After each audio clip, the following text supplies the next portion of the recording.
নাম ঠাকুর কানাই, শ্রীরাম রাখিল নাম রাখাল রাজা ভাই। রাখে রাধা বিনোদিনী, অনন্ত রাখিল নাম অন্ত না পায়া। কৃষ্ণ নাম রাখে গর্ব ধ্যানেতে জানিয়া, কৃষ্ণ নাম রাখে গর্ব ধ্যানেতে জানিয়া। আজকে বন্ধুরা অনেক বেলাতে আমি ঘুম থেকে উঠছি, বুঝছেন। তো উঠে দেখি যে সূর্য উঠে গেছে আর মামুনি সব কাজ গুছিয়ে রেখেছে। আসুন এবার দেখি মামুনি কি কাজ করতেছে। এই যে জল টলগুলো সব কিছু গোছানো হয়ে গেছে, তারপরে ঘর ঝাড় দিতেছে। উনি খুব ব্যস্ত, বুঝছেন। তো সব কিছু হয়ে গেছে। তো আমি এখন কি কাজ করব, আমি ঠাকুর ঘরটা মুছবো, তারপরে ঠাকুরের ফুলগুলো তুলবো, তো ঠাকুর গাছে জল দেব, ওইগুলো নিয়ে আমি আছি। আর এখানে আমার কোনো কাজ করা লাগে না, মামুনি সব কাজ গুছিয়ে এনে। আজকেও গাছে মোটামুটি ভালোই ফুল ফুটছে, 5-6টা ফুল ফুটছে। এটা নিয়ে আমি অনেক সন্তুষ্ট আছি, বুঝছেন। গাছের ফুলগুলো ফুটলে না আমার দেখতে ভীষণ ভালো লাগে। তারপরে যাব পূজার কাজকর্ম, মামুনি অনেকটা করে রাখে, অর্ধেকটা মোটামুটি ধরতে পারেন করে রাখে। আর ওই দিকটাও মানে বেশিক্ষণ লাগে না, পূজার ফুলগুলো তুলি, পূজার ঘরটা মুছবো, তারপরে এটা নিয়ে তারপরে হাঁটতে চলে যাব। হেঁটে এসে তারপরে যে রান্নাবান্না করবো, বুঝছেন। আমি পুরো ঘরটা হেঁটে হেঁটে আপনাদেরকে দেখাচ্ছি সকালবেলা মামুনি কী কী কাজ করে ফেললো। দেখুন না, সব কাজ করে রেডি করে রাখলো। আর এখন আমি ঠাকুর ঘরটা মুছবো আর ঠাকুরের ফুলগুলো তুলবো, ঠাকুরের পূজাটা দেব, বাস আমার এটুকু কাজ। আমি কাজ করে এটা আমার ঠাকুর ঘর। বন্ধুরা চলুন যাই। উঠো উঠো গোপাল সোনায় আমার, দেখো না কত ফুল ফুটেছে। উঠো উঠো আমার গোপাল সোনা, উঠো উঠো আমার গোপাল সোনা। দেখো না আকাশে সূর্য উঠেছে। উঠো উঠো আমার গোপাল সোনা, দেখো আকাশে সূর্য উঠেছে। দেখো না কত ফুল ফুটেছে, দেখো না কত ফুল ফুটেছে। ফুলে ফুলে রঙিন হয়েছে। ওঠো না গোপাল সোনা, ওই যে দেখো সূর্য উঠেছে। ওঠো না গোপাল সোনা। দেখো না কত ফুল তুলেছি। ওঠো উঠো আমার উঠো উঠো গোপাল ভোর হয়েছে। কত ফুলে সাজিয়েছে।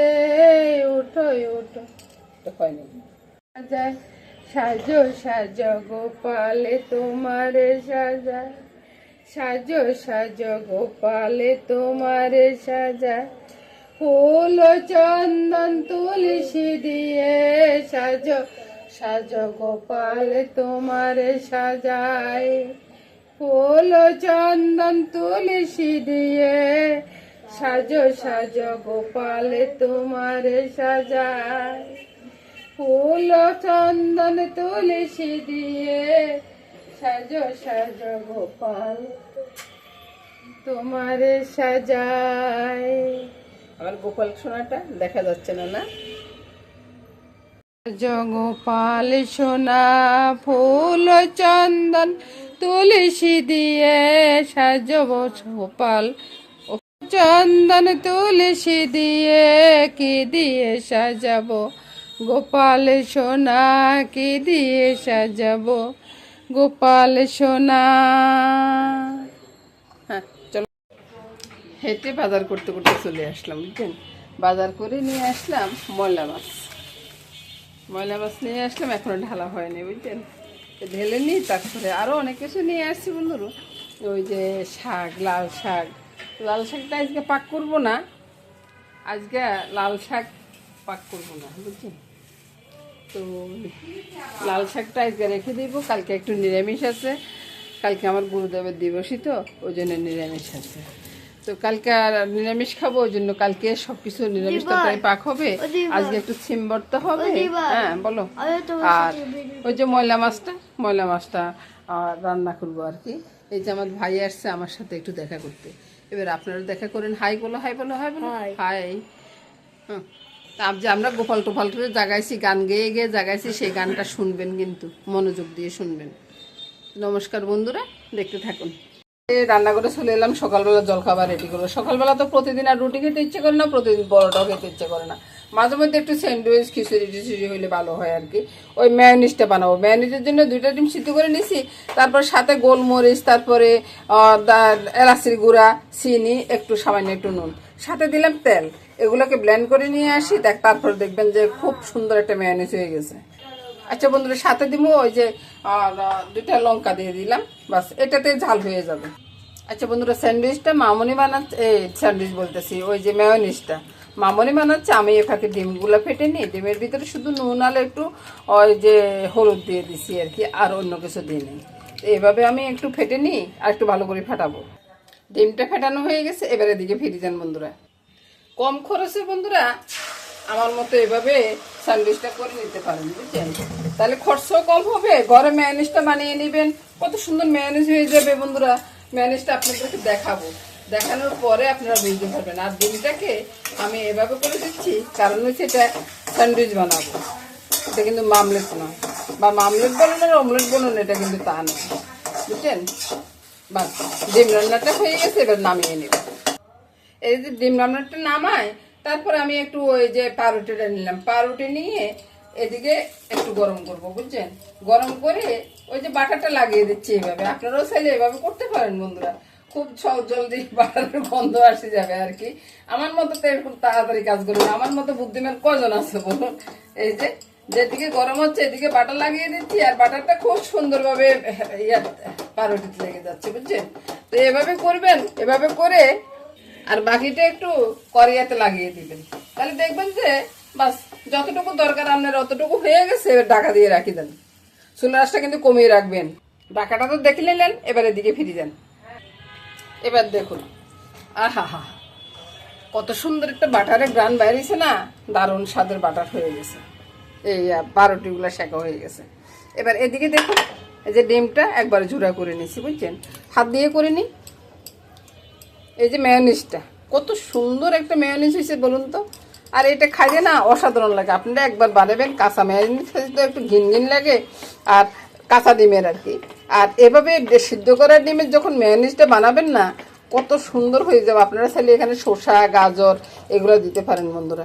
আমি এখানে যে কিছুই দেবো না, আমি একবার সিম্পলভাবে আমি ওই যে মেয়োনিজটা বানিয়ে নিচ্ছি। আমি হাত দিয়ে করতেছি বলে কেউ কিছু মনে করবেন না বন্ধুরা, তাড়াহুড়ার সময় তো এরকম হাত দিয়ে হইলে একটু ভালো হয় আর কি, ওই জন্য। দেখুন এবার এখানে কোনো মেয়োনিজটা মালিশ করার দরকার নাই, আবার করার দরকার নাই। বাস পাউরুটিটা দিয়ে দিলাম, ডিমটা মেয়োনিজ মাখা ডিমটা আর কি, বাস। এবার এটার উপরে আরেকটা চাপা দিব, চাপা দিলে একটা স্যান্ডউইচ হয়ে গেছে। নর্মালভাবে সকালবেলার খাওয়াটা এভাবে সুন্দর হয়, বুঝছেন? আমি আপনাদেরকে কেটে দেখাবো, তাহলে দেখবেন যে কত সুন্দর লাগতেছে। আমি আরেকটাও বানিয়ে দেখাচ্ছি বন্ধুরা, আর বাচ্চারাও ভীষণ পছন্দ করে খেয়ে নেব, বুঝছেন? আপনি যে জিনিসটা বানাচ্ছেন না, এখানে টক মিষ্টি ঝাল সবে আছে, তো বাচ্চারা খাবে না কেন? খুব সুন্দর মনে খেয়ে নেবে। আরেকটা কথা হলো, আমি কিন্তু ওই যে সাইডগুলো কাটিনি, বুঝছেন? আপনারা চাইলে সাইডগুলো কেটে নিতে পারেন, না চাইলে এইভাবে দিতে পারেন। এবার দেখুন তো আজকে স্যান্ডউইচটা কি খারাপ লাগতেছে? কত সুন্দর একটা, কত মজার একটা স্যান্ডউইচ হয়ে গেল বন্ধুরা, বলুন তো। করবো সিম ভর্তা দুপুরের জন্য। সকালবেলা জল খাবার তো হয়ে গেছে, সকালবেলাটা শেষ করে দুপুরবেলা চলে আসলাম বন্ধুরা। দুপুরবেলার জন্য ওই যে সিম ভর্তাটা করবো। সিম ভর্তাটা কিভাবে করব সেটা একবার ভালো করে দেখে নেন, আপনারা এইভাবে করবেন, খুব ভালো লাগে খেতে। তো এবার প্রথমে আমি রসুনটা তেলে দিয়ে দিব, তেলটা কড়াইতে দিয়ে দিচ্ছি বন্ধুরা। এদিকে ফিরে যান। আর এবার রসুনটা যদি একটু ভাজা ভাজা হয়ে যায়, আমি স্যান্ডউইচটা বানাতে অনেকটা দেরি করে খাচ্ছি বন্ধুরা, অনেকটা সময় চলে গেছে, তো সেই জন্য রান্নাটা একটু তাড়াহুড়া করতেছি বন্ধুরা। এই যে একটু ভাজা ভাজা হয়ে গেছে না মামনি, কাঁচা লঙ্কা। তো বন্ধুরা ওই যে ফাঁকে একটু ওই যে ইয়ের জন্য যাওয়াতে একটু দেরি হয়ে গেছে, রসুনগুলো একটু বেশি ভাজা হয়ে গেছে। সিমটা ছেড়ে দিচ্ছি, খুব বেশি করতেছে বলুন, ঢাকা দিয়ে রাখিনি। বাস এই কথা বলি, ওই যে এবার আমি ধনিয়া পাতাটাও দিয়ে দিব, ধনিয়া পাতা দিয়ে আমি অন্য কাজও করে চলে যাবো। আর চুলা আঁচটা কমিয়ে দিব, আস্তে আস্তে হইতে থাকুক। তো বন্ধুরা এখানে আমি কি দিব, নুন আর চিনি, বুঝছেন? আপনারা চাইলে চিনি না দিয়েও খেতে পারেন, কোনো সমস্যা নেই। চিনি না দিয়ে খাইলে যে খারাপ লাগবে তা না কিন্তু বন্ধুরা। এবার ঢাকা দিয়ে অন্য কাজে চলে যাচ্ছে বন্ধুরা, কিছুক্ষণ পরে ফিরে আসতেছি। এবার দেখুন বন্ধুরা, এগুলো একবারে সুন্দরভাবে ভাজা সিদ্ধ সবকিছু হয়ে গেছে। এটাতে এবার আমি ঢাকা দিয়ে রেখে দিব। এবার চলে আসুন। এবার আমি ওই যে ময়লা মাছগুলো নিয়ে আসছি, তো ময়লা মাছগুলো কেটে নিয়ে আসি। এ ফাঁকে ওই যে এগুলো সিমগুলো ঠান্ডা হয়ে যাবে, তারপরে আমি বেটে নিব। বন্ধুরা মাছ টাছ ধুয়ে একবার পরিষ্কার করে নিয়ে আসছি। এবার আমি কি করব, ওই মাছের সাথে কিন্তু পাবদা মাছ আছে, ময়লা মাছের সাথে আর কি পাবদা মাছ আছে দাদু ভাইয়ের জন্য, বড় মাছও এক টুকরা দিব। আর সাথে আছে ধনিয়া, আর দিয়ে দিলাম জিরা বাটাটা। জিরা বাটার সাথে নুনটা দিয়ে দিচ্ছি বন্ধুরা, নুনটা আগে একটু দিছি, আপনাদেরকে দেখাই নেই বন্ধুরা। এবার দিয়ে দিব আমি লঙ্কার গুঁড়াটা, দিয়ে দিব হলুদটা। এবার একটু তেল দিব, তেল দিয়ে ভালো করে মেখে ঝুঁকে একবারে বসিয়ে দিব। কেমন হবে বলুন তো? অসাধারণ অসাধারণ লাগবে। এই তো বন্ধুরা মাছটা মাখানো হয়ে গেছে। এবার এদিকে ফিরে যান, ওই দিকে দেখুন ডালটা হয়ে গেছে। এবার বন্ধুরা কড়াইটার দিকে তাকান, কড়াইতে সামান্য একটু তেল দিচ্ছি বন্ধুরা। তো এগুলো সব একসাথে ছেড়ে দিই, একসাথে ছেড়ে দিয়ে একবার ভালো করে কাচিয়ে টাচিয়ে সব দিয়ে দিব। তারপরে দুটো উল্টান দিব, বুঝছেন?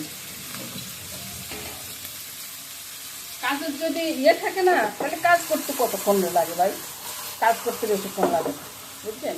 এভাবে উল্টে পাল্টে দেবেন, হামেশার খুন্তি দিবেন না। আরেকটা উল্টা নিয়ে দিই,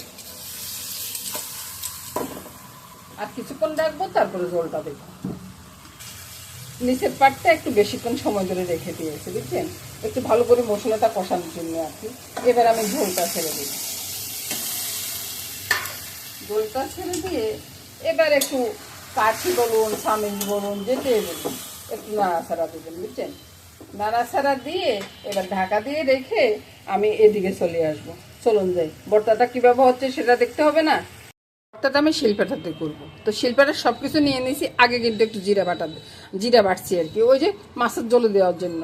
তো ওই যে জিরা পাড়া ধুই নেই, এমনিতে আমি ভর্তাটা বেটে নেব। হলো ভর্তাটা, বুঝছেন? এই যে ভর্তাটা।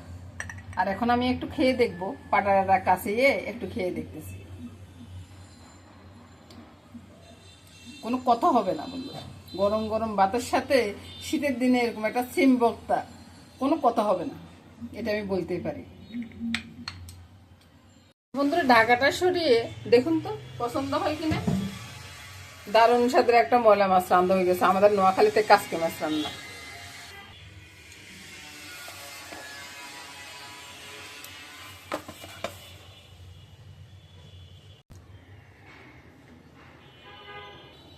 এদিকে ভাতটাও হয়ে যাচ্ছে বন্ধুরা, ভাত হওয়ার পরে আমরা খেতে বসে যাব। শুভ দুপুর বন্ধুরা। তো সবাই ভালো থাকুন, সুস্থ থাকুন, সুন্দর থাকুন, এই কামনা করে আজকের মতো এখানে বিদায় নিব। নমস্কার বন্ধুরা।